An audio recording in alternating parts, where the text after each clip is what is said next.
سه تا ضربه بوکس رو مناسب دفاع شخصی میخوام بهت آموزش بدم که اگر به درستی اجراشون بکنی و به نقاط حساسی که میگم بزنیشون، هر مهاجمی رو از کار میندازه. با من همراه باش.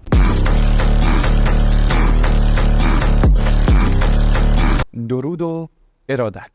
سری میریم سراغ آموزش.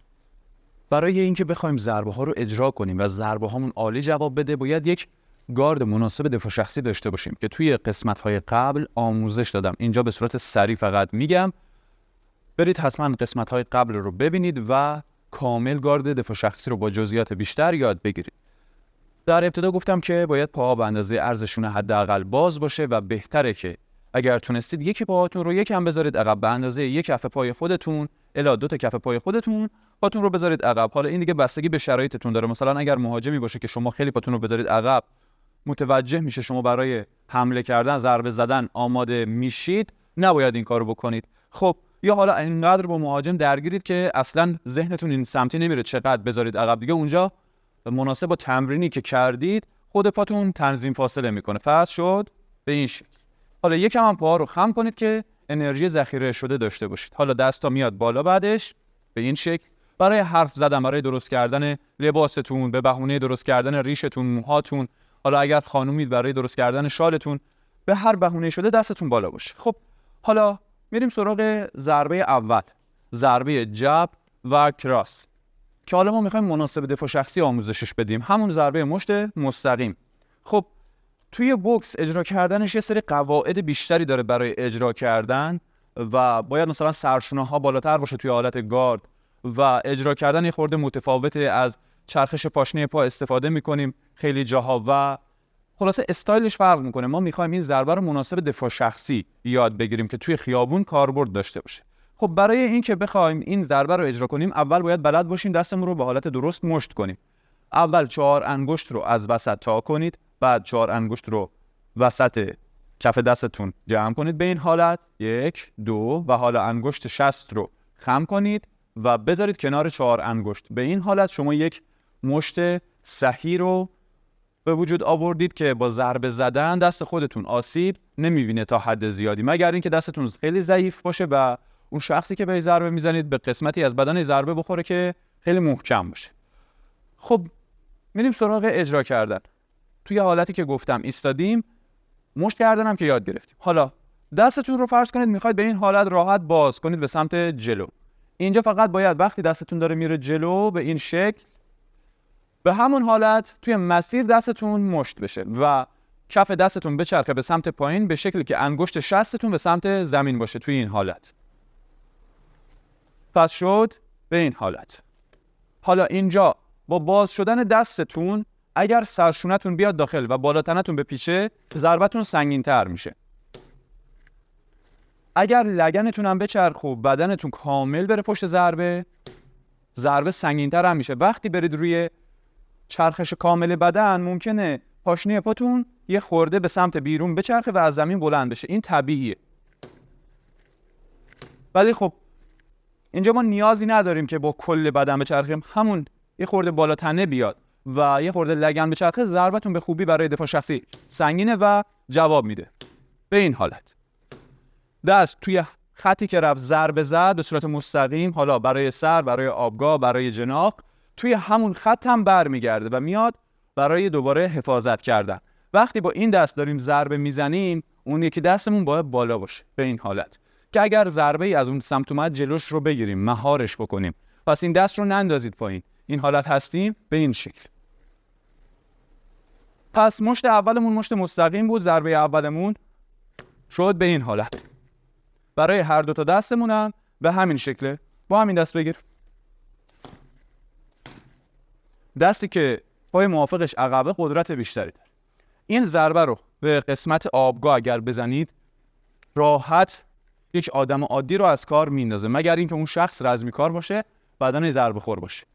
حالا پس برای آدمای عادی در این ناحیه ضربه اگر به درستی اجرا بشه، با همون که گفتم با کل بدنتون انتقال نیرو رو انجام بدید، سرشونه بیاد، لگنی خورده به چرخه و با کل بدنتون بزنید، هر مهاجمی رو از کار میندازه، یک آدم معمولی رو. حالا اگر خواستید ضربتون کاری‌تر باشه، کاربردی‌تر باشه، مهاجم‌های قوی رو از کار بندازه. قسمت جناق سینه 3 انگشت از گودی گلو پایین‌تر، گودی گردن پایین‌تر، این قسمت روی زاویه استرنال جناق سینه با این دو تا سیکن اصلی، دو تا سرمشته اصلی.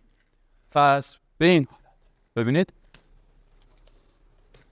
بسیار ضربه سنگینیه. اگر این ضربه رو محکم بزنید میتونه جناق سینه رو خرد کنه. حالا مگر اینکه دیگه مهاجم خیلی قوی باشه.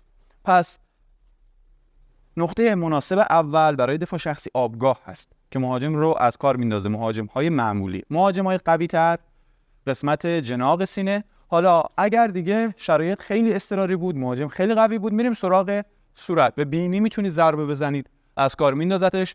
به ما بین لب و چانه هم میتونید ضربه بزنید که از کار میندازتش. توی گردن هم توی سیبک میشه زد، ولی احتمال مرگ خیلی زیاده. دیگه استفاده از این قسمت ها به عهده خودتونه که تشخیص بدید شرایط چقدر اضطراریه. چون حالا به صورت بزنید دیگه‌اش زیاده اگر نتونید اثبات کنید برای دفاع بوده، و قسمت سیبک هم میتونه باعث مرگ بشه. حالا به قسمت های دیگه هم میشه زد، مثلا شبکه بازویی، جایی که سینه و عضله سرشونه به هم متصل میشن. این قسمت اگر ضربه بخوره خیلی دردناکه و میتونه مهاجم رو از کار بندازه، در حالتی که مهاجم خیلی جثه‌اش بزرگ نباشه و بدنش خیلی زیاد نباشه که این قسمتش پر باشه، خیلی عضله داشته باشه. حالا میریم سراغ ضربه دوم، ضربه هوک. به این شکل. حالا هوک انواع مختلفی داره و توی بوکس اجرا کردنش یه خورده جزئیات بیشتری داره که باید بهش توجه کرد. ما میخوایم مناسب دفاع شخصی اجراش بکنیم. ضربه از بغل به این شکل. این ضربه به شدت کاربردیه و میتونه هر مهاجمی رو از کار بندازه اگر ضربه رو درست بزنید. باعث بیهوش شدن مهاجم میتونه بشه. خب پس گفتم میشه ضربه از بغل. حالا برای اجرا کردنش باید چجوری ضربه رو اجرا کنیم؟ ببینید توی این حالت که ایستادیم، دستامون بالا هستن، آرنجمون از بغل شروع میکنه رفتن بالا به این شکل و دستمون توی همین مسیر و همون حالتی که گفتم مشت میشه و ببینید اصابت میکنه. حالا اگر هدف ما مثلا اینجا باشه، همینجا با بالا اومدن آرنج میشه مشت و ضربه میزنیم، که حالا یه سری نکته‌های بیشتر هم داره. الان فقط میخوام در حالت باز شدن دستمون و حالت آرنجمون بهتون بگم. زاویه آرنجمون میتونه تغییر بکنه با فاصله مهاجم، نزدیک باشه، فاصله بسته تره، مهاجم با همون فاصله داشته باشه. وقتی بخوایم ضربه رو بزنیم دستمون آرنجمون یه خورده بازتره. ولی خب حالت نرمالش خواستید تمرین بکنید اینه که زاویه آرنجتون 90 درجه باشه. خب پس به این شکل ببینید با بالا اومدن آرنج زاویه آرنجم رو 90 درجه قرار میدم. آرنجم هم اندازه سرشونم میاد بالا. حالا این میتونه یکم بالاتر پایین‌تر هم باشه. ما میخوایم حالت استاندارد کار بکنیم. اونجا مناسب شرایط اگر ضربتون مثلا از بالاتر بیاد بهتره، مثلا مانعی جلوشه، میتونید از بالاتر بزنید، یعنی آرنجتون بیاد بالاتر و ضربه رو بزنید. برای زمانی که میخواید ضربه رو از بالا بشونید. و حالا مثلا اگر یه جوری بود جلوی دستتون گرفته شده باشه، میتونید از پایین‌تر بزنید که آرنجتون کمتر میاد بالا، توی این زاویه میزنید. خب حالا این شد حالت مشت کردن، بالا اومدن آرنج از بغل و یه خورده نفوذ دست به جلو. ببینید باید از صورت خودتون یه خورده رد بشه. پس آرنجم شروع میکنه میاد بالا، دستم مشت میشه و یکم نفوذ میکنه میاد داخل. حالا وقتی که داره این اتفاق میفته باید سرشونم هم باهاش بیاد داخل که باعث میشه بالا تنم بپیچه و بیاد پشت ضربه. به این حالت برای هر دو تا دست هم به همین شکله. خب اینجا هم اگر لگن باز با بالا تنه بچرخه که باعث میشه کل بدن یک پارچه بشه، قدرت ضربه بیشتر میشه. اینجا هم از همون مسیری که دستمون رفت برمیگردیم، اینجوری نیست بعد برگرده، از همینجا که رفت برمیگرده میاد دوباره سر جاش. این دستمون هم بالاست برای حفاظت از سر و صورتمون. خب پس شد حالت دستمون که گفتم، چرخش بالا تنمون، چرخش لگنمون و یک پارچه شدن کل بدنمون برای ضربه زدن. اینجام با اجرای ضربه پاشنه پای موافق اگر به سمت بیرون بچرخه که باعث بشه لگن بیشتر بچرخه توی اجرا کردن قدرت ضربه بیشتر میشه. ولی خب برای دفاع شخصی کافیه همین که فقط یه خورده لگن به چرخه و بالاتنه، تعادلتون هم بیشتره. خب کجا بزنیم؟ اگر از برآمدگی چانه 2 سانت برید داخل این نقطه رو بزنید میتونه باعث بیهوش شدن مهاجم بشه، که اینجا به همون حالتی که گفتم میتونید بزنید. میتونید اگر فاصله نزدیک باشه کف دستتون بچرخه توی هوک زدن به سمت خودتون به این شکل و ضربه رو اجرا بکنید که 2 تا سکند به خوبی توی این نقطه بشینه. ببینید این حالت عادی کف دستم به سمت پایینه، تو حالت بعدی کف دستم میچرخه به سمت خودم به این شکل. این برای فاصله نزدیک. اگر فاصله دور شد خواستم با این ضربه استفاده کنم، به جای اینکه کف دستمو به سمت داخل یا به سمت پایین بچرخونم، به سمت بیرون میچرخونم. با این 2 تا سکند ضربه میزنم از همون بغل با بالا اومدن آرنج و چرخش بدن به این شکل.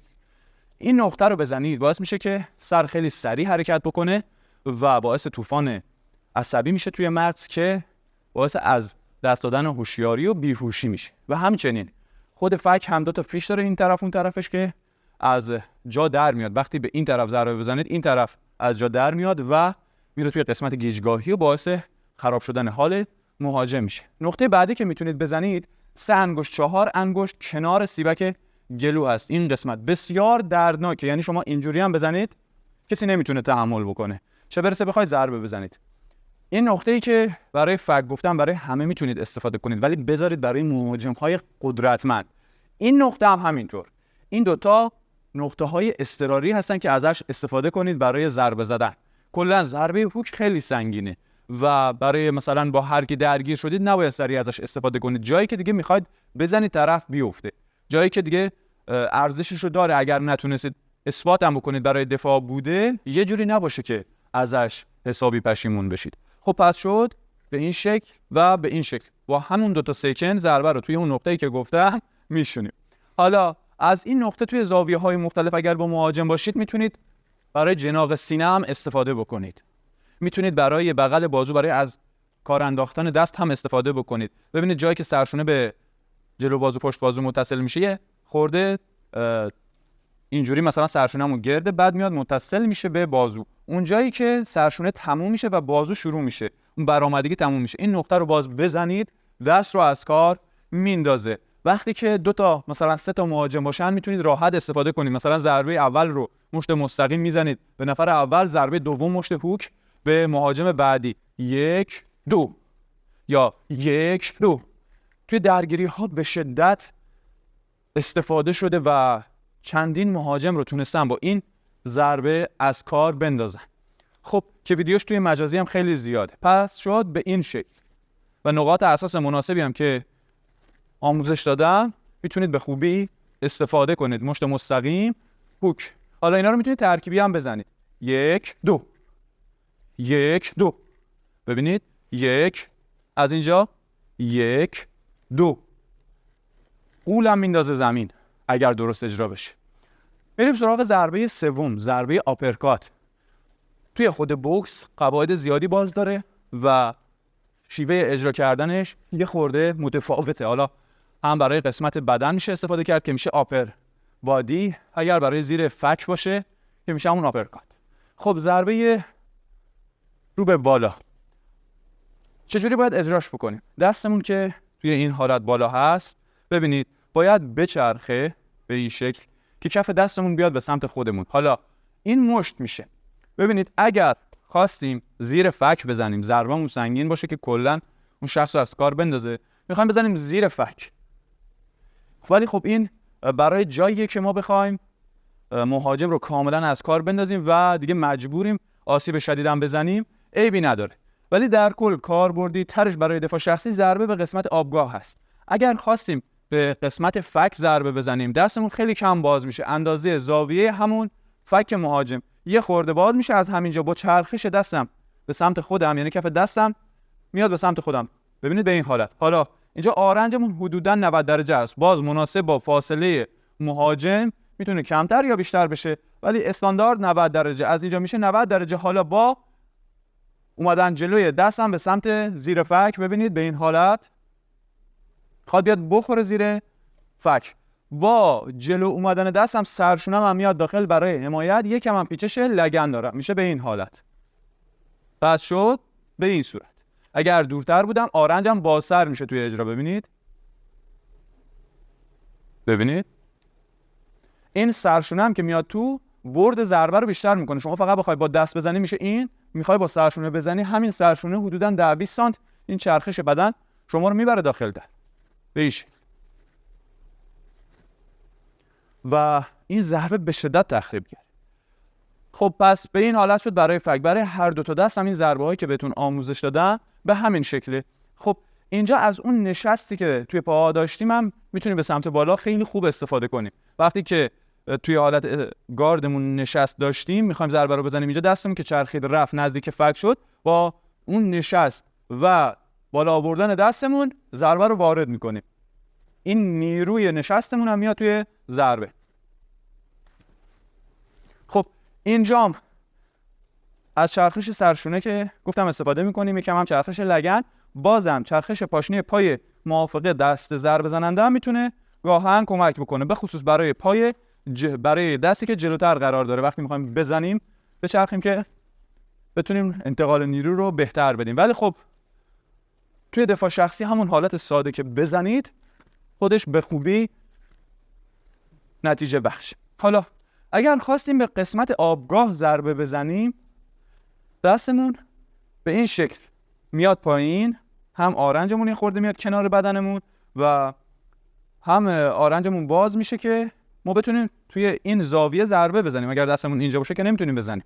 پس دستمون میاد پایین، هم به این شکل یعنی بالاتر میاد پایینتر، و هم دستمون میچرخه و میاد توی حالت مشت با زاویه آرنج حدوداً 90 درجه در راستای شکم همون مهاجم به این شکل. حالا با حرکت دادن دستمون به جلو ضربه میزنیم. خب اینجا هم باز سرشونه میاد داخل، چرخش لگن هم داریم.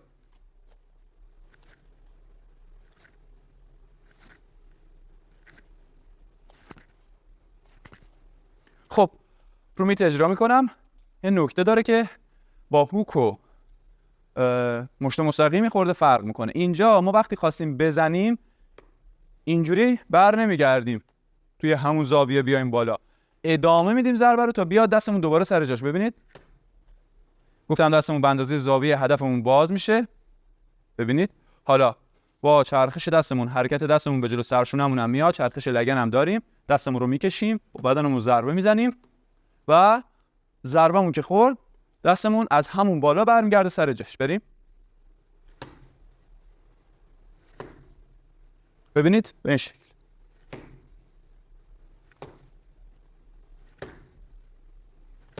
حالا برای بدن باشه به این شکل. ببینید ما وقتی دستم میخوره میتونه رد میکنه، یه خورده دیگه میره داخل‌تر. شما هم وقتی میخواید ضربه بزنید با نفوذ باشه، فقط اینجوری نباشه همین لبه بخوره برگرده. شما فکر کنید میخواید 10 سانت جلوتر ضربه بزنید با نفوذ. دوباره اجرا کنیم. رازش تو استفاده کردن از تمام بدنه برای سنگین زدن.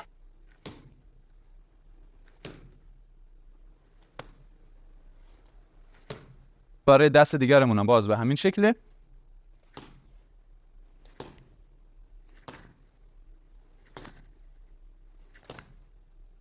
خب ضربه با آبگاه رو ما میتونیم بکشیم بالا، به زیر فک کم بزنیم، دستمون به اندازه آبگاه باز میشه، ضربه رو میزنیم توی همین مسیر، دستمون رو میکشیم به سمت بالا تا برسه به چانه و برمیگردیم. ببینید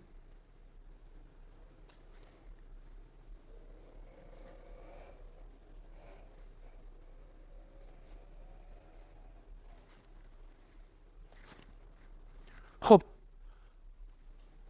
گفتم که حالت اولش برای زیر فکه و حالت دوم که دستمون برای ضربه به قسمت شکم 90 درجه میشد، بهترین حالتش اینه که به قسمت آبگاه بزنیمش یا توی سردنده های آزاد که براتون روی آناتومی مشخص میکنم. به این حالت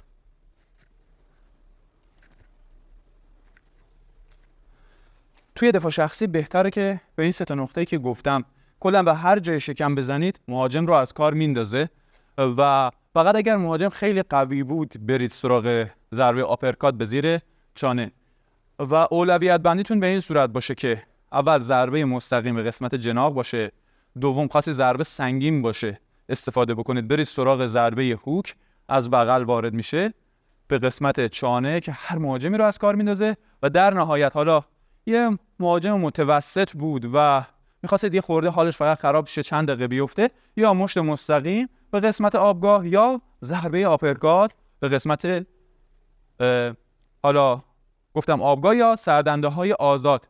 اگر به قسمت راست بدن مهاجم بزنید یه 5 انگشت 4 انگشت زیر سینه قسمت کبد هست که اگر ضربه رو به این قسمت وارد کنید اسم ضربه میشه لیور شات، حالا همون آپر بادی، که باعث میشه فشار زیادی به کبد مهاجم بیاد و مهاجم از کار بیفته. به هر حال برای مهاجم متوسط، مهاجمی که روی بدنش کار نکرده، ضربه به قسمت میان تنه ایمن‌تر و میتونه راحت از کارش بندازه. برای مهاجمی هم که گفتم خیلی قویه، ضربه هوک به قسمت چانه. حالا اینا رو به صورت ترکیبی تمرین بکنید. 1 2 3. پس شد 1 2 3. وایسی تمرین بکنید. حالا ترکیباتون میتونه متفاوت باشه، میتونه هوک باشه، ضربه مشت مستقیم مثلا به این طرف برای یه مهاجم دیگه باشه و آپرکات دوباره برای شخص اول باشه، یا میتونید مثلا چند تا ضربه برای نفر اول بزنید، بعد یه خورده جابجا بشید برای نفر بعدی بزنید و توی جابجا شدن هم سعی کنید که یکی از پاهاتون ثابت باشه، اون یکی جابجایی رو انجام بده تا یعنی تغییر زاویه رو انجام بده با جابجایی تا حفظ تعادل داشته باشید. جابجا شدن قواعد زیادی داره، من ساده میگم مناسب دفاع شخصی همه بتونن استفاده کنن، حتی کسی که هیچی بلد نیست. پس به این شکل خواستیدم جابجا بشید به جلو، اول پای جلو میره بعد پای عقب، نشد با همون گام برداشتن برید اگر عجله‌ای بود و باید تمرین داشته باشید تا این سه تا ضربه عالی فوق کاربردی توی بدنتون جا بیفته که خواستید اجرا بکنید. اونجا اینطوری نباشه که تازه فکر کنید بخواید اجرا بکنید، باید توی بدنتون انقدر سر جا بیفته که حالا میتونید شما توی تمرین اونجا دستتون رو مشت بکنید که میخواید استایل بوکس گونه تری داشته باشه. ولی خب برای دفاع شخصی اگر عادت بکنید دستاتون شل باشه که مثلا مهاجم نفهمه میخواید ضربه بزنید و از اصل غافلگیری استفاده بکنید، ضربه هاتون خیلی کاربردی تر میشه. مهاجم اگر تشخیص بده میخواید مشت بزنید، هوشیار بشه، سخت میشه بهش مشت خوب و سنگین زد. پس به خصوص اگر شما رزمی کار نباشید که بلد نباشید تنظیم فاصله بکنید، بخواید همینجوری ساده بزنی، یه خورده بکشه عقب از زیر ضربه خارج میشه. پس نباید شک بکنه. اگر شونه ها رو ببرید بالا، یه خورده محکم بایستید، اونم آماده درگیری میشه، منتظر شما ضربه بندازی هر لحظه و برای دفاع کردنش آماده است، برای جا خالی دادن آماده است یا زودتر حمله میکنه. پس ساده بایستید تمرین کنید. 1 2 3. حالا ترکیب های مختلفی میتونید ازش بسازید، اولی ضربه، بعدی ضربه، بعد ضربه مشت مستقیم. خب ترکیب‌های مختلف ازش بسازید، تکرارش بکنید با همون تغییر زاویه که بهتون گفتم و هی تکرار کنید توی بدنتون جا بیفته، بتونید عالی اجراش بکنید. توی آموزش‌های دیگه‌مون هم کلی ضربه‌های کاربردی و سنگین گفتم، کلی نکته‌های مهم گفتم که اگر ندیدی حتما ببین، توی دفاع شخصی و رزمی خیلی به کارت میاد. اگر این محتوا برات مفید بود، ممنون میشم که با لایک و اشتراک گذاری و نظر دادن از ما حمایت کنید. جاوید